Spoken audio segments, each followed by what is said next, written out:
Good question, all right? Okay. All right. Is this your interviewer? You don't even care, do you? Yeah, let's do you it. like Man, just whatever, run it. man. You ready?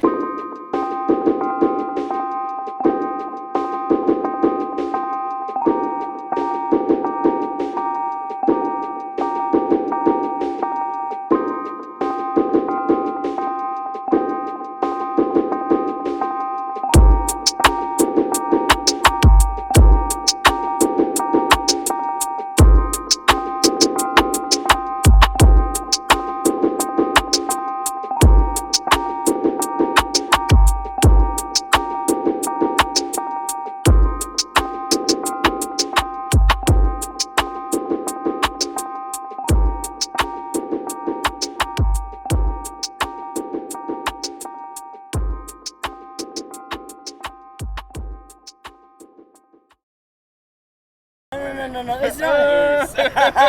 It's tight, baby. This is how the skate park rolls.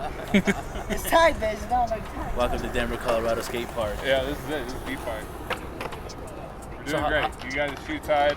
How long have you been doing the real estate? Real estate? Only 3 years. Okay. Yeah, So not you too just long. started right on. I'm just a master of marketing, so you see me all over the place. Oh, okay. I see what you're saying. Right on. That's it. Right on, man. That's fucking badass, dude. Yeah. What else we got? How long have you been studying for the real estate? Did you study a while for the real estate? I mean, real estate, you just got to do it. I think it's like 168 hours. Once you do the hours, then you can get your license, sign on to a brokerage, and that's it. Like, that's the roadmap to getting into real estate. But as far as like actually doing real estate, you know, it just comes down to the actual deals that we do. But yeah, about 3 years doing it. Sold about 30 houses, so not too So shabby. you got quite a few under your belt. Yeah. Nice, man. Nice. So for somebody like me that's looking for a house, because I really am, what are the first steps to do? First steps is going to be talk to me. Yes. Right. Second steps is going to be talk to Raphael. Do another thing for What are you going to talk to me about? Huh? I'll tell you all about it, my friend. What do you want to know? You want to know about love? You want to know about money? You want to know about fucking hustles? You want to know about what the fuck? What the fuck you want to know, my friend? I want to know about tray flips. Give me one. You just scoop. But yeah, first time home buyer, Yeah. you start by talking to me. You Yes. slide on into my DM. But really, when it comes down to that, there we go. That was a good tray flip. It's going to come down to 3 different things when you need to get a loan for a home. And that's going to be your work history, your credit score, and a down payment. So as long as you can get those 3 buckets filled, then we can generally get you approved for a loan, and we'll talk to a lender to get you there. But that's the easiest way. That's the cliff notes on getting a home. Pretty easy. You did great. Your voice is tight. I know exactly how tight it is. That's what I'm talking about, You're huh? like, son of a... What do you mean? I skate all the fucking things, you know? All my life. It's true though. That's why everybody asks me. I say I can skate anything. I'm real skating. What's up? Yeah, right. Where other parks do you go to besides this one? I go to all the parks in Colorado, man. I try to make my way around. Really? Yeah, especially if I go out on vacation, try to hit a park no matter where I go. You know, try. Are you from Colorado? Or where are you from? I'm from Minnesota. I've been out in Colorado for about 15 years now. Oh, okay, cool. What brought you to Colorado?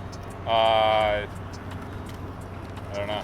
I mean, Just landed here, huh? Yeah, dude. Right like on, I man. had one friend that lived here, and I just decided to pick up and leave in one day, and just came out here. Came out here. Fuck You know, there was a point where I was kind of homeless, and I was like sleeping on couch to couch.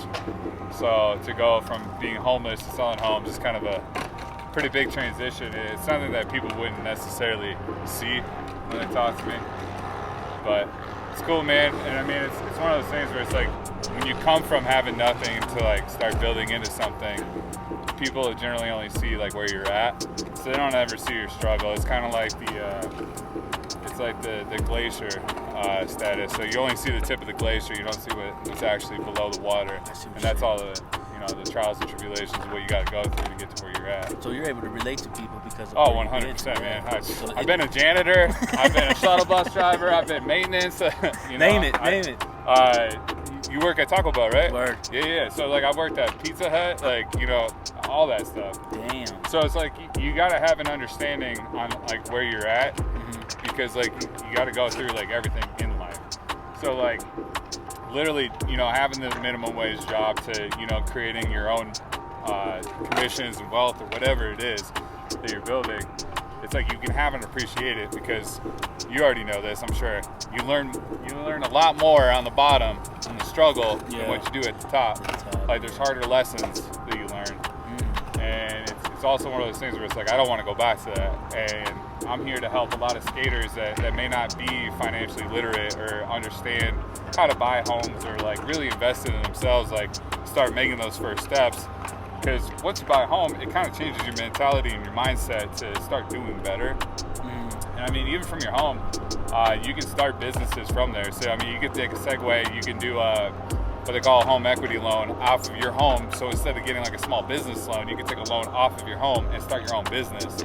So you can treat your home like a bank too. So that's a lot of stuff that like people aren't going to tell you, especially on the elementary side of like starting. And that's kind of the one big thing that I try to like educate people on, because I told you we started a barbershop and that was started off our house. So like I've done it, so like I'm able to speak on it. You know what I'm saying? You come from a background where it's experienced of literally not having anything to having something. 100%. Work your way up. That's very cool. Besides relating to everybody else, how can you relate to the people as far as like financial ways? Like, hey, look, I didn't have anything, but this is what. I've been there, man. I've had nothing and I've had something, and I know the roadmap to get there. It wasn't handed to me, so I know the blueprint of what it's going to take for a normal person to get to be to where they want to be. It's just a matter if you want to put in the work, if you're dedicated to investing in yourself, What were some of the first investments you made in yourself? First investment is into myself. You may not understand this, but like quitting smoking, quitting drinking, starting to read books.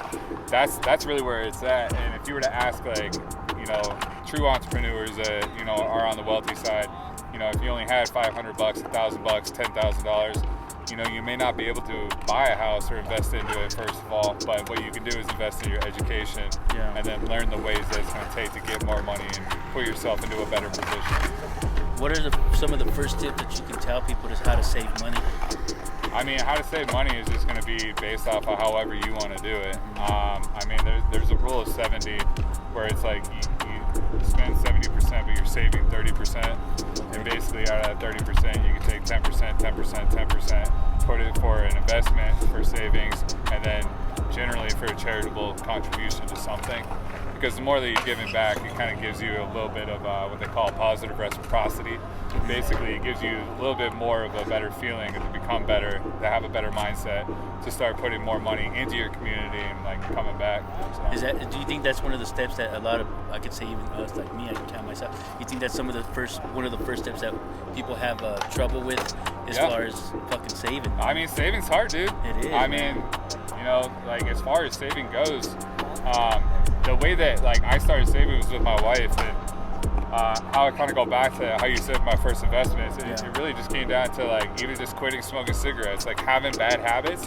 We take the money, and we're gonna spend $5 on a pack of cigarettes. It's probably like $10 now. Yeah, I know. So like right? you save your $10, and you do that every time that you're gonna go buy a pack of cigarettes. All of a sudden, you smoke a pack a day, 30 days. I mean, look, you already got a few $100s saved up.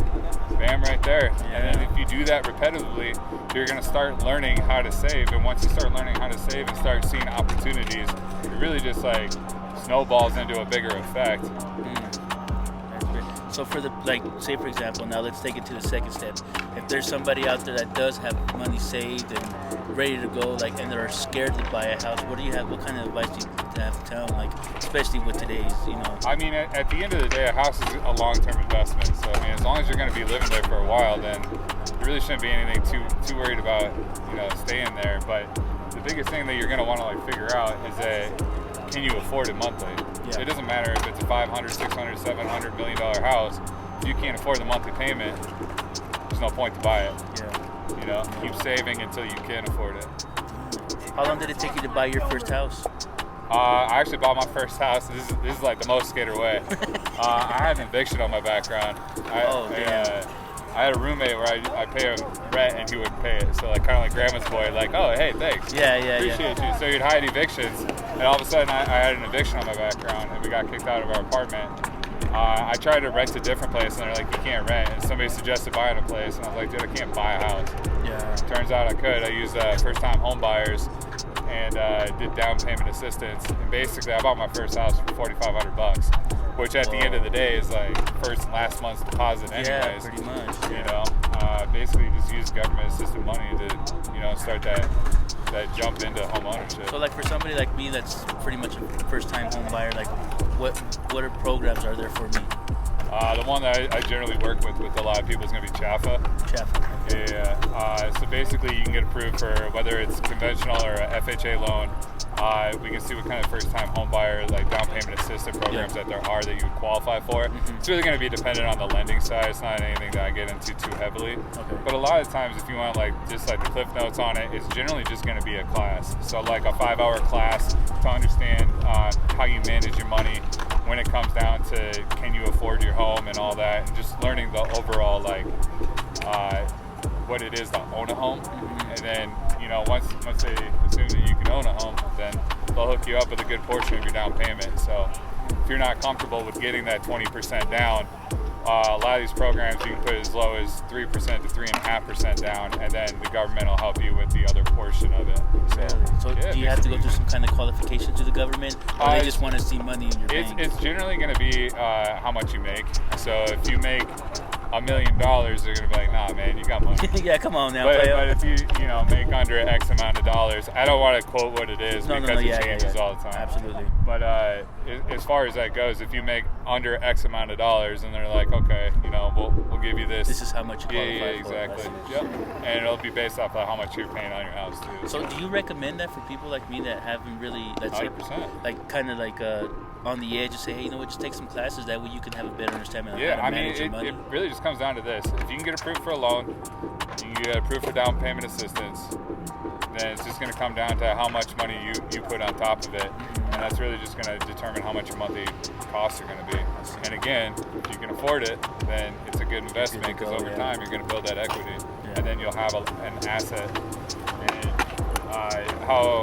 if you talk to super rich guru people, they'll say it's a depreciating asset, but it's still an asset at the end of the day, where if you wanted to walk away from it, you could use it as an asset that uses for cash flow, so you can rent it out. So like say, I don't want to live here anymore, but I want to keep it, you can rent it out and then have that cash flow. Is that something that you did to buy your second house, where you bought your first house? So a lot of people do that as well. So they'll have their first house, and that'll pay a portion of their next house. So then that way, you know, you start making money and reinvesting back into yourself, and it's just a chain that people do, so that way they can just create wealth over time. You know? So the main thing is invest in yourself first before you try to make a move. Man. Yeah. I mean that's just it, dude. It's all mindset thing. Yeah.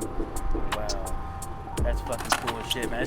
That's some of the stuff you don't ever hear about that, man. You know, people want to take a leap of faith of trying to buy a house, and they just don't know how to do it. They don't they don't. I think taking that class is very crucial, man, because that's 100%. Really, especially if you're not necessarily having the most money saved up. It's a good way to give you that extra leverage to get into a home. Because once you're in it, then it's like, you know, generally for most people, you'll figure out how to make your rent or your mortgage or whatever you want to call it. But like at the end of the day, you could have roommates, you could, you know, do whatever. If you buy a duplex, you can rent out one side, live in the other. You can do what they call house hacking. Basically, you live in it for a year, and then you rent it out, and then you're using that money to leverage into another house.